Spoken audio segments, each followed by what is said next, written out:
स्वागत है आपका स्टडी क्लाउड चैनल पे। हम लोग देख रहे हैं बीपीएससी परीक्षा के लिए चैप्टर वाइज रिवीजन कर रहे हैं एमसीक्यूज का। तो आज का टॉपिक है हमारा सविनय अवज्ञा आंदोलन, गांधी इरविन समझौता एवं गोलमेज सम्मेलन। इनमें से किसने अप्रैल 1930 में वेदारण्यम सत्याग्रह का आयोजन किया? ये किया गया था सी राजगोपालाचारी के द्वारा। सविनय अवज्ञा आंदोलन प्रारंभ करने का निर्णय लिया गया। कब लिया गया निर्णय लिया गया लाहौर अधिवेशन 1929 में जो हुआ वहां पे। प्रसिद्ध गांधी इरविन समझौता किस वर्ष हुआ था? 1931 में हुआ था, ऑप्शन सी। तीनों गोलमेज सम्मेलनों में किसने भाग लिया था? बी आर अम्बेडकर ने तीनों गोलमेज सम्मेलन में भाग लिया।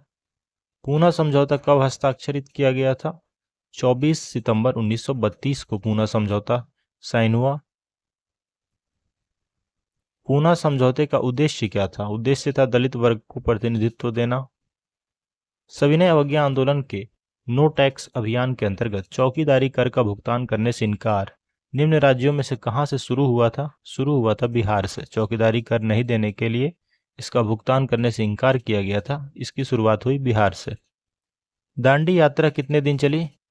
24 दिनों तक चली थी।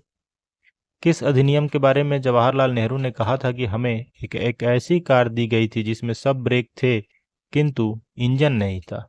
ये कहा गया था नेहरू जी के द्वारा 1935 के अधिनियम के विषय में। भारतीय राष्ट्रीय कांग्रेस द्वारा किस दिन को पूर्ण स्वराज दिवस घोषित किया गया था? पूर्ण स्वराज दिवस घोषित किया गया था 26 जनवरी 1930 को। 26 जनवरी 1930 को राष्ट्र के प्रथम स्वतंत्रता दिवस के रूप में मनाने का निश्चय किया गया था तथा 26 जनवरी को पूर्ण स्वराज दिवस के रूप में घोषित किया गया।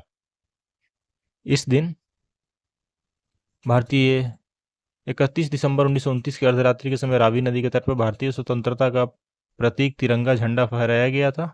इसी दिन 26 जनवरी 1930 को राष्ट्र के प्रथम स्वतंत्रता दिवस के रूप में मनाने का निश्चय किया गया और 26 जनवरी को पूर्ण स्वराज दिवस के रूप में घोषित किया गया। 1934 में कांग्रेस सोशलिस्ट पार्टी की स्थापना की गई थी। किसके द्वारा? जयप्रकाश नारायण और आचार्य नरेंद्र देव के द्वारा। कांग्रेस सोशलिस्ट पार्टी की पहली बैठक पटना में हुई।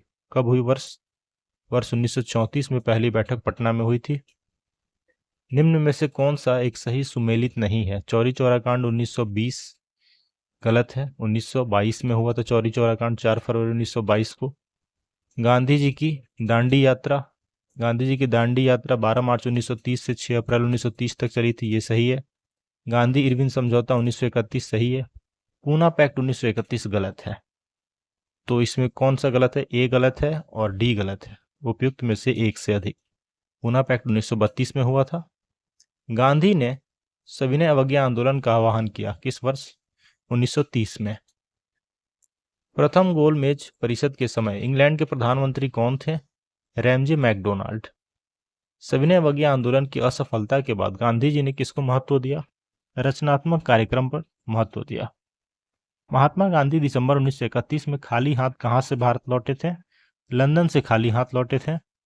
निम्न में से किस भारतीय नेता ने लंदन में प्रथम गोलमेज कॉन्फ्रेंस में भाग लिया? मौलाना मोहम्मद अली ने। लंदन में द्वितीय गोलमेज सम्मेलन की असफलता इनकी छत्रछाया में हुआ। किनकी छत्रछाया में हुआ? इरविन गांधी समझौता की छत्रछाया में।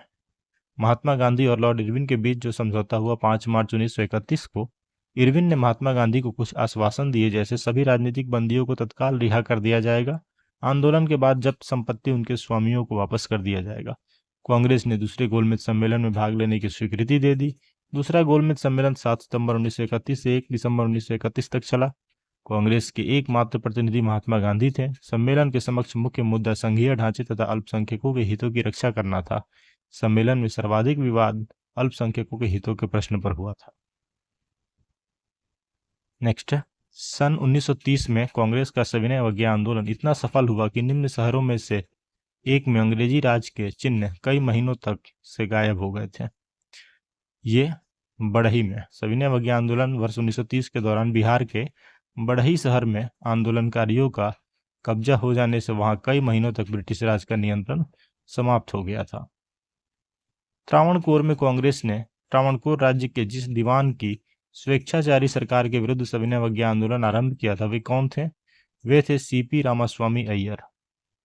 गांधी इरविन समझौते के हस्ताक्षरित होने में किसने महत्वपूर्ण भूमिका निभाई थी? तेज बहादुर सप्रू। निम्न में से कौन सा गोलमेज सम्मेलन 1932 में हुआ? तीसरा। 1929 में खुदाई खिदमतगार को किसने संगठित किया था? खान अब्दुल गफ्फार खान ने। सीमांत गांधी के नाम से कौन जाने जाते हैं? अब्दुल गफ्फार खान। गांधी जी के नमक सत्याग्रह का एकमात्र उद्देश्य था नमक कानून को निरस्त करना, या सरकार की सत्ता की कटौती, या आम लोगों के लिए आर्थिक राहत, या भारत के लिए पूर्ण स्वराज्य। तो सविनय अवज्ञा आंदोलन का प्रस्ताव जो था दिसंबर 1929 में लाहौर में कांग्रेस के अधिवेशन में पारित हुआ, जिसके अध्यक्ष पंडित नेहरू थे।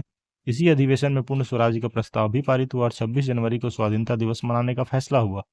कांग्रेस के नेताओं द्वारा प्रांतीय विधायिका से त्यागपत्र दिए गए। उधर गुजरात में नमक कानून के विरुद्ध सत्याग्रह आरंभ हुई। 12 मार्च 1930 को गांधी जी ने दांडी यात्रा आरंभ हुई और 6 अप्रैल को उन्होंने नमक कानून का उल्लंघन करके सत्याग्रह आरंभ किया। तो इसमें पूर्ण स्वराज, भारत के लिए पूर्ण स्वराज और नमक सत्याग्रह का एकमात्र उद्देश्य था नमक कानून को निरस्त भी करना था, दोनों था। तो हमारा आंसर है ई, उपयुक्त में से एक से अधिक। भारतीय राष्ट्रीय कांग्रेस ने किस गोलमेज सम्मेलन में भाग नहीं लिया था? भारतीय राष्ट्रीय कांग्रेस ने इसमें से किस में भाग नहीं लिया था? प्रथम, द्वितीय या तृतीय? कांग्रेस ने प्रथम में भी भाग नहीं लिया और तृतीय में भी भाग नहीं लिया। उपयुक्त में से एक से अधिक में भाग नहीं लिया। द्वितीय में भाग लिया, गांधी जी भाग लिए थे कांग्रेस की तरफ से। गांधी जी ने किस वर्ष दांडी यात्रा शुरू की? शुरुआत की गई 1930 में। भागलपुर में नमक सत्याग्रह का नेतृत्व किसने किया था? भागलपुर में किया महादेवलाल सराफ ने। 1930 में महात्मा गांधी ने सविनय अवज्ञा आंदोलन कहाँ से प्रारंभ किया था? दांडी से। सविनय अवज्ञा आंदोलन किसने प्रारंभ किया? महात्मा गांधी ने। साइमन कमीशन को किसकी अध्यक्षता में नियुक्त किया गया था? इसके सर जॉन साइमन की अध्यक्षता में। भारतीयों ने साइमन कमीशन का बहिष्कार क्यों किया? क्योंकि इसके सभी सदस्य अंग्रेज थे और इसमें भारतीयों को प्रतिनिधित्व नहीं दिया गया था। साइमन कमीशन पहली बार भारत आया कब? वर्ष 1928 में। द्वितीय गोलमेज सम्मेलन किस प्रश्न पर असफल रहा था? सांप्रदायिक प्रतिनिधित्व के प्रश्न पर असफल रहा। बेगूसराय में चौकीदारी कर के विरुद्ध आंदोलन एक हिस्सा था कौन से आंदोलन का? सविनय अवज्ञा आंदोलन का। सांप्रदायिक अवार्ड एवं पूना पैक्ट में क्रमशः दलित वर्ग के लिए कितने सीटें दी गई थी? क्रमशः 71 व 147। द्वितीय गोलमेज सम्मेलन में विभिन्न सांप्रदायिक एवं दलित वर्गों के लिए पृथक निर्वाचक मंडल के विषय पर कोई सहमति नहीं हो पाई थी। प्रांतीय विधान मंडलों में दलित वर्गों के लिए 147 सीटें आरक्षित की गई, जबकि सांप्रदायिक अधिनिर्णय में केवल 71 सीटों की ही व्यवस्था की गई थी। दूसरे केंद्रीय विधानमंडल में 18% सीटें दलित वर्ग के लिए वृद्धि की गई। अगस्त 1932 के रैमजे मैकडोनाल्ड के सांप्रदायिक पंचायत के द्वारा पहली बार एक पृथक निर्वाचक समूह बनाया गया। किनके लिए? अछूतों के लिए। नोआखली काल में महात्मा गांधी के सचिव कौन थे? प्यारेलाल। कम्युनल अवार्ड किसके द्वारा प्रस्तुत किया गया था? लॉर्ड मैकडोनाल्ड के द्वारा। नेक्स्ट वीडियो में हम देखेंगे भारत छोड़ो आंदोलन तथा स्वतंत्रता एवं विभाजन। Thanks for watching, keep supporting study cloud.